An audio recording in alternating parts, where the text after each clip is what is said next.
over here to screen share. Just one moment.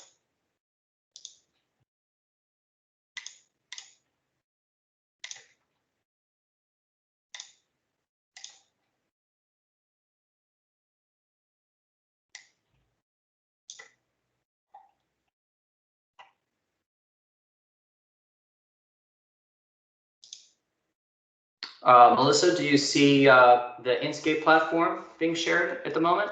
I absolutely do, yes. Excellent. So today I'd like to take a small slice of the deliciousness that is the Inkscape platform, Team Captain. A lot of clients, after COVID first hit, had to quickly go remote, spun up teams for everyone, and now that the dust has settled, perhaps realized that there is more governance than Microsoft let on. So what we did was develop Team Captain in the early months of the epidemic, which pulls data from multiple sources into a single, easy to use dashboard. At the onset, when we first enter Team Captain tile in the Inkscape platform, we can see active versus inactive teams. This is customizable. Our demo environment here is set to label teams as inactive after 30 days. But you can adjust the the duration to whatever you feel is a relevant threshold. Every one of these dashboard tiles can be drilled down into, which I'll show you in a moment. The next tile over, we see public versus private teams. And the third and fourth tiles, they regard governance by clearly showing how many teams are externally sharing. So why is Tom from the finance department sending PDFs outside of the organization, and what is he sending exactly? Speaking of governance, the next tile over, users, it shows the number of external users, perhaps contractors or consultants who were invited into your organization's team's environment. We can quickly parse who these contractors are and what they have access to. Scrolling down just a little bit, the second row here, we have a term, orphan, which means teams that are active but no longer have an active owner. After all, we don't want IT to have to do all the governance and management for every team. There should be a person running each team that's a responsible owner, aware of what is happening there. New teams can be customized to whatever duration you choose to label a team as new status. This is a good metric to follow, by the way, if you are concerned with the growth of adoption, but also wish to control teams sprawl. And in reality, SharePoint sprawl, right? Since a SharePoint site is created on the back end, document libraries, OneNote notebooks for every new team formed. You can set Team Captain to monitor every team or just private teams or individual teams, whichever meets your needs.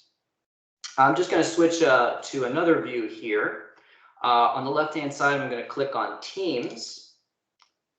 And here we can drill down into specific teams.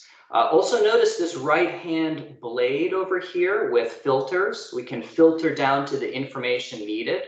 So let's say your CISO needs to do an internal teams audit.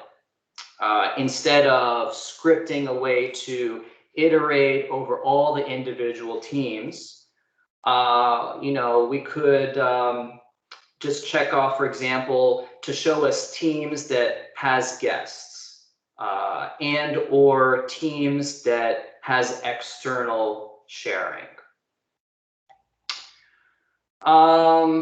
So Alexander, let me ask you, with those filters, that will allow our users to get really granular with their examination of their team's environment, correct? Absolutely. And also we can go by date, we can search by team name, by owner name. There's quite a lot that you can narrow down to what you need. Just CISO is the first example that popped up in my head. Yeah, thank you, Melissa. And also we see each team that we have in our environment. So, this is a demo account, so we don't have that many. But, we can see at a glance, right? The first row, support team. We can see that what apps are enabled in that team. We can see who the owner is of that team, that Robin is the owner, when the team was created. If team is, team captain is currently monitoring this team or not. In this case of this demo environment, it's all turned off. And this is also kind of interesting as well, because Microsoft won't give you departmental overviews for teams, but we do, because we tie team captain into Active Directory. Let's go into support, for that matter, the support team. So right at the first glance, we see it's a public team. We see that it is also inactive. Maybe Robin is living on her own private island right now after winning the lottery. So we want to assign this team ownership over to someone else, a non-lottery winner.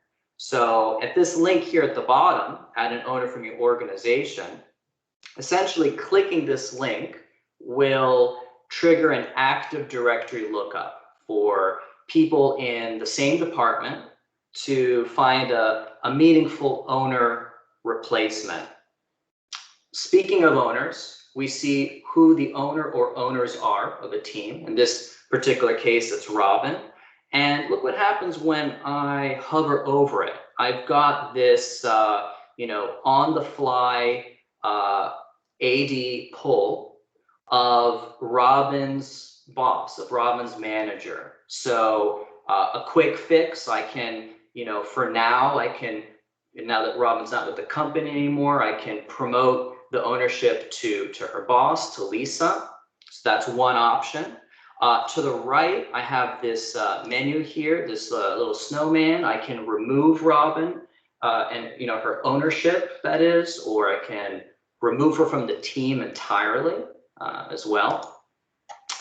If I scroll down a bit, I see all the members of this team. I see 14 team members, and I can go into any one of them and I can choose to promote, for example, Alex to be owner of this specific support team. I can remove any of these individuals with a button click from the team as well. At the very top, for those of you who are SharePoint users and you're comfortable with that environment, we do provide a direct SharePoint link to the specific team, in this case, the support team. So you can choose to see things that way. And also we can enable monitoring for the specific team with this toggle. Let's say Robin sends an email to Chris's Gmail account, right? It's something going external. She's doing it within Microsoft Teams, within the support team. She's sharing a link. We would be able to see that in external shares, right? We would see Robin's name. We would see the link to what is being shared, who it's being shared with. And also we have this archive button here. So let's say for compliance reasons, you don't want to just kill this team or certain teams, but you don't want the clutter as well. So with just one button click, we can archive this team in case we ever need to look back at chats or shares again.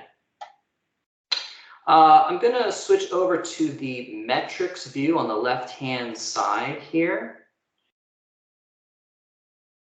So we can also search by individual user, by a specific team, by department.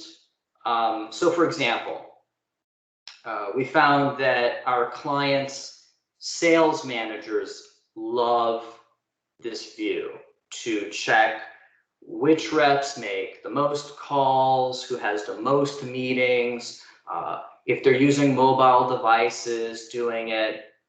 Another way our clients are leveraging this area is by checking which departments are not using Teams to determine, where training should go. I'll switch over to the settings section here on the left. Here we have some time savers, like automatic archiving after inactivity of 180 days, or you could reduce this number if you want to be more aggressive. We can also have team owners be more, accountable, so that IT does not have to micromanage teams. So for example, inactivity, such as auto-notifying teams owners if their team is inactive after 30 days or the time of your choosing, or external sharing. How about automatically sending the owner a link of any external communications happening in their team? And of course, any of this can be exported as a report. Here we've got a number of people that receive a generated report once a month. It can also be customized to show a different email alias if we want to use the SendGrid API over here. So far, everything that we've seen needs no customization to your environment and works right out of the box. However, what if you prefer an automated process for enabling your employees with the ability to request a team creation, for IT to easily approve or reject a team, and deploy it automatically with the appropriate naming conventions, structure, content, and permissions, so that there is governance behind why a new team is needed and for whom. So we leverage Microsoft Forms, which you already have access to from Office 365, and a single license of Power Automate for this fully customizable workflow to function. Let me switch to a different screen. Let me shut off sharing here real quick. So Alex, what you're saying is with this Power Automate and Forms, people can control who create teams and such to help with sprawl. Exactly, to reduce sprawl, but also to have better control and not spend too much time doing it, right? We don't want the IT departments to spend more than a minute, controlling their environment every time an employee requests for a new team to be formed. And, we want to do it in such a way that it's customized to the company's needs. So Microsoft Power Automate, for example, it's got, I don't know how many off the top of my head, but it's got numerous connectors to various apps that connect teams with apps. And that could be incorporated, for example, into your workflow, so that when a new team is kicked off for the marketing department, they already have their Scrum board in place, and they already have their task list app in place, and everything's set up beautifully for them every time marketing needs a new team for a new project, a new campaign. That can all be automated very beautifully and in a really time-saving kind of way. So let me see here.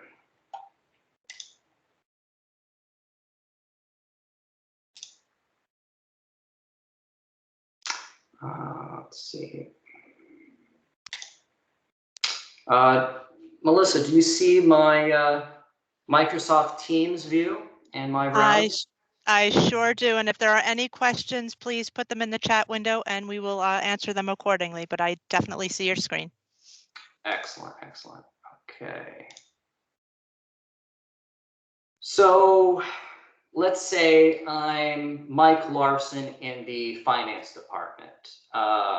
I came on as a new finance director, and I want to create a team with all of my team members that we can collaborate about an acquisition. So I would go to a form using a shared link and quickly fill it out. So for example, this shared link could be inside of a company-wide team in Microsoft Teams. So in this demo environment, I've got the link as a Microsoft Teams tab called New Team.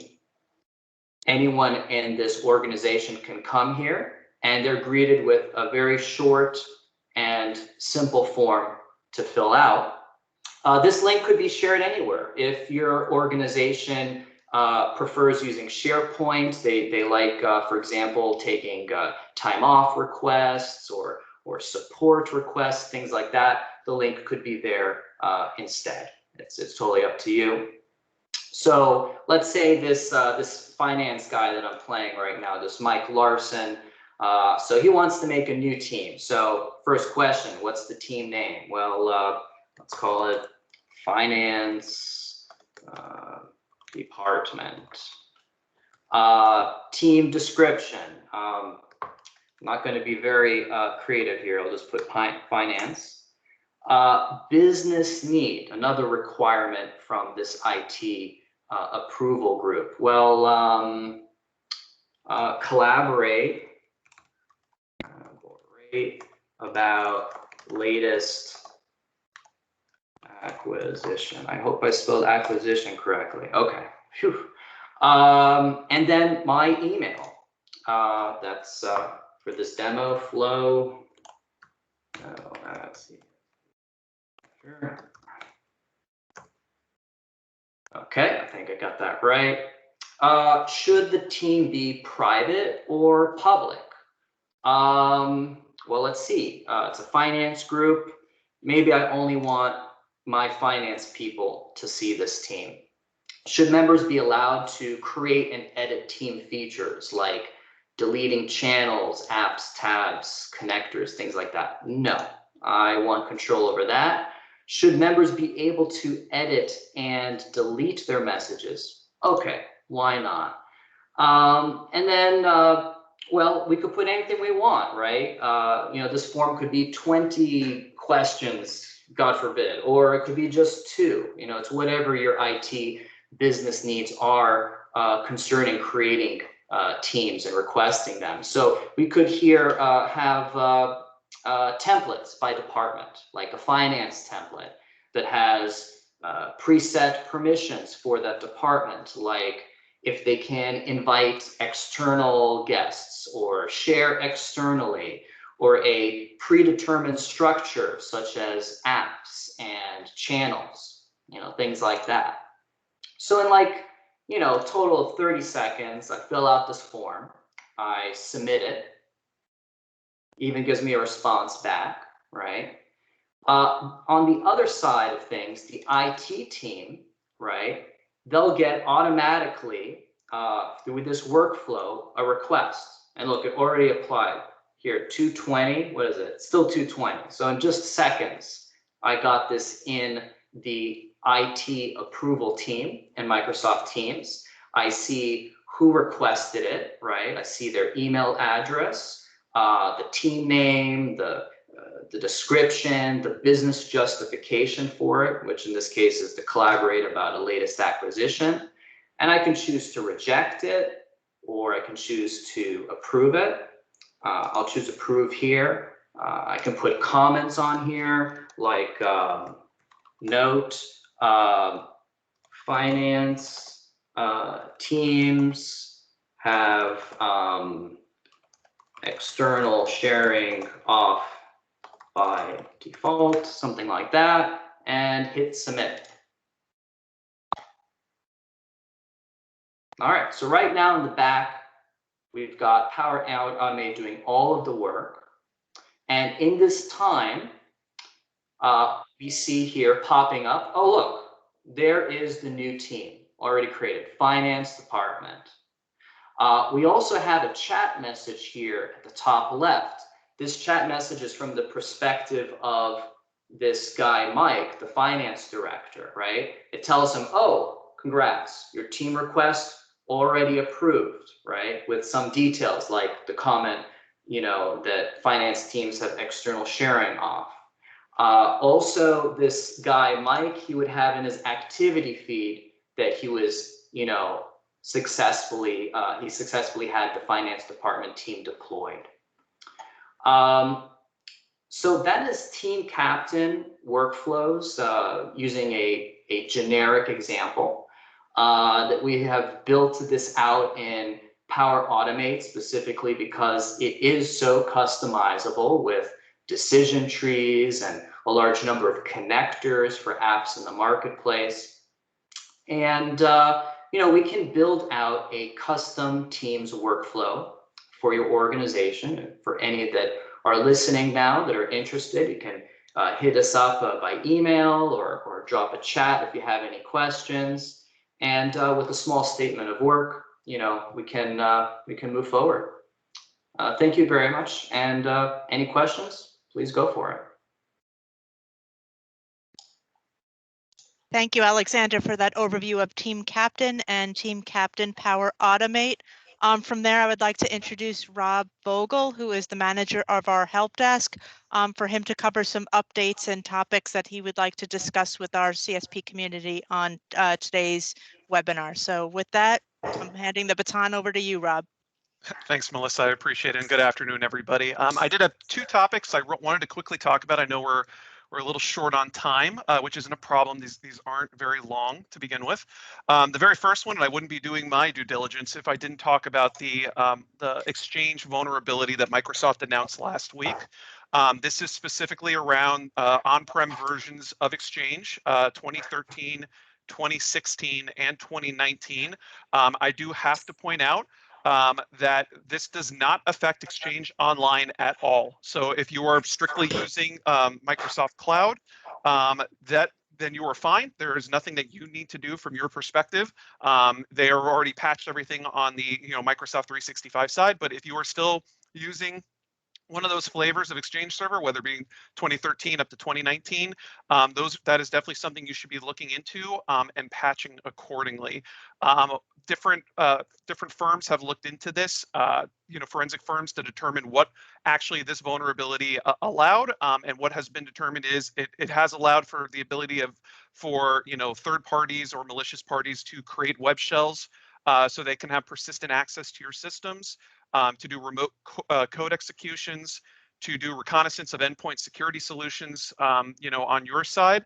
And the way that they're actually doing that is this vulnerability allowed access to the NT Authority system account, which if anybody who is an administrator of Windows Server knows that is a privileged local account on pretty much every Windows operating system. So they do get access to that account.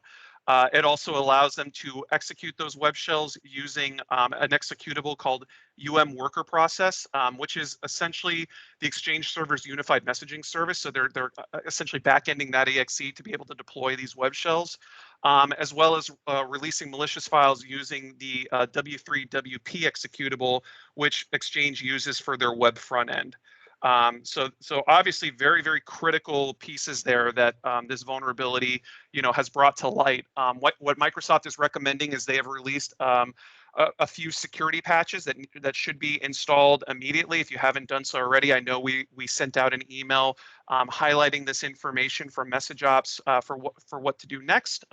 Something to keep in mind, though, is depending on what version of Exchange you're using, you need to be on the appropriate cumulative update to be able to run that security patch.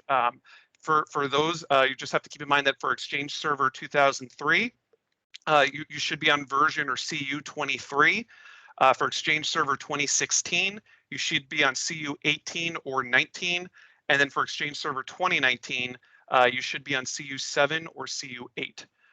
And as long as you're on those, you should have no problem launching and running those security patches, and that will fix that vulnerability. So please, if you haven't received that email from MessageOps, please let us know. We'll be happy to send that out to you again with any further information. And those security patches can also be located in GitHub if you ever need to download them directly from there. The second one I did want to discuss quickly was regarding changes to the outbound spam filter policy that is within Microsoft 365. If you have never touched this before or never worked with it before, no problem. We'll go through it quickly right now. What you should be aware of is back in July of last year, Microsoft announced that they were taking a much more firm stance regarding external mail forwarding, as it had been identified as a tactic that attackers exploited to compromise data in Microsoft 365. So just like Alex was talking about with Team Captain, security and governance from the Microsoft perspective is getting a lot more locked down than previously. So one thing that they started doing is rolling out from tenant to tenant, and your tenant may not be affected yet, but it will be shortly because Microsoft is rolling this out to every single Microsoft tenant there is that if you are currently set on your outbound spam filter policy to automatic, and there are 3 settings in that policy. There's automatic, on and off, and that this is in regards to forwarding. So if you have mail forwarding, in your tenant, whether internal or external, and this policy is default in the tenant, so you're absolutely using it. Just depends on what setting you're on. You may start seeing kickbacks because Microsoft made changes to the automatic option in that policy. In the past, that automatic option ostensibly kind of just worked as if it was the on option. If you had that on, it pretty much allowed all internal and external forwarding to just persist. You could be able to send out no problem. If you are on the automatic option now and your tenant has been touched by Microsoft, and it seems like a good majority have been, and you are attempting to now do forwarding without the appropriate policies or rules in place, you will start to see kickbacks. I've already gotten quite a few different tickets to the service desk regarding this. Why, how come I'm getting all these bounce backs, when I didn't used to before? If you were starting to notice that, I would absolutely go check your outbound spam filter policy to make sure if it is on automatic, that you then have to have the appropriate forwarding policies in place. And what I mean by that is by logging into the admin center, whether for Microsoft 365 or for Exchange, if you're setting up forwarding at the user level, or if you're setting up transport rules, from the tenant level, all of those will allow it to go through because you have policies set in place. That also includes inbox rules. So if somebody decided to create an inbox rule to send out forwarding and you didn't have other policies set in place to stop that, that will work as well. But if you are just trying to, do a straightforward without those appropriate policies, you will start to receive kickbacks because of that. If you're also looking in the Exchange Admin Center, and you notice that the outbound spam policy is no longer there, it is because Microsoft has moved it over to the Security and Compliance Center, and you could find it underneath Threat Management and Policy. Everything has been moved there. You can then edit the policy and make whatever changes you want there. Just keep that in mind. If you start seeing bounce backs, that is the very first place I would check. We have written up a blog article. I don't believe it's been published yet, but it should be in the next day or two on our MessageOps website. So you should get more information from there. And with that, I am done. So I'll hand it back over to you, Melissa. Thank you, Rob. Great information as always. And before we wrap things up here, we want to be cognizant of everybody's time. I just wanted to remind everybody of our upcoming webinars for Tuesday sessions in March. Next week, we have Inscape Anomaly Preview, so take a look at that. Also, we'll be conducting a discussion on Microsoft's roadmaps and their updates. So hopefully everybody can join us next Tuesday, same time, same place, same bat channel for a preview of Inscape Anomaly, as well as the Microsoft roadmap. Thank you, Alex, and thank you, Rob, for your time today. And if anybody has any questions, definitely feel free to email myself, Alex, or Rob. Thank you, guys.